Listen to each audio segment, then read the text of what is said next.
Oh, yan na. Mag-isa ko nagbike dito sa kabundukan, guys. Kabundukan ng Japan. Yan, palusong tayo, palusong. Tandahan lang tayo at marami ditong baboy damo. Yan yung daanan, no. Sobrang nakakatakot na.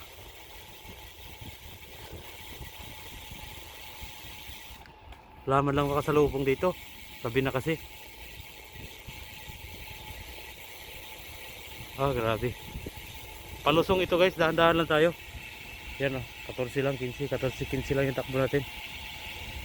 Kasi sobrang lusong to. Hindi naman masyado pala. 1.7. Negative 1.7.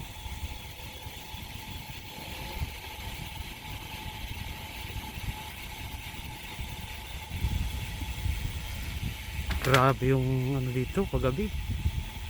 Natakot eh. Yan yung daan, oh. Bangin na yan dyan, oh. Yung may bakod na yan. Buti malakas yung ilaw natin. Ay charge natin ng ganda-ganda.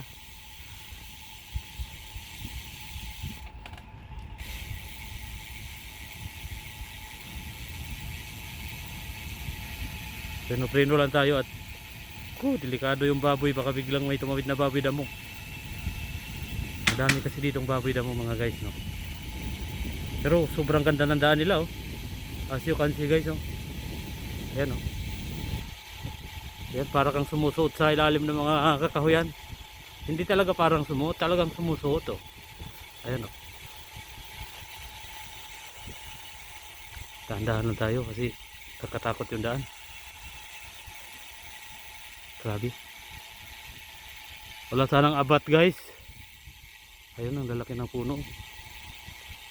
Yan, Onomichi, may 9 km pa ako tatakbuhin. Siyam pa, siyam. Kailan na ba ako? 13 pa lang, 13, oh. 13 plus 9.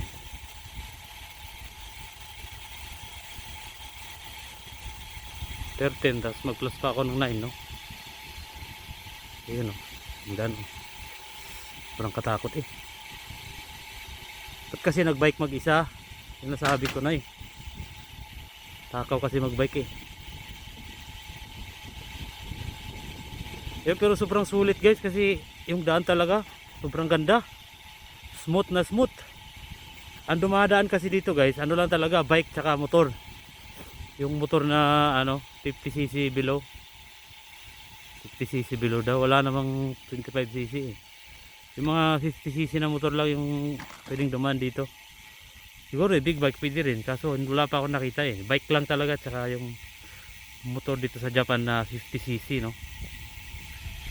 Ayan, o, yung daan nila, ang ganda, sobrang kinis, sobrang smooth. Cycling road talaga to dito sa Japan, sa Shimanami Kaido.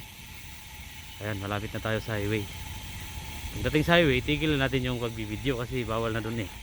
Baka maispatan tayo ng pulis. Ayan na. So bye, guys, thank you for watching.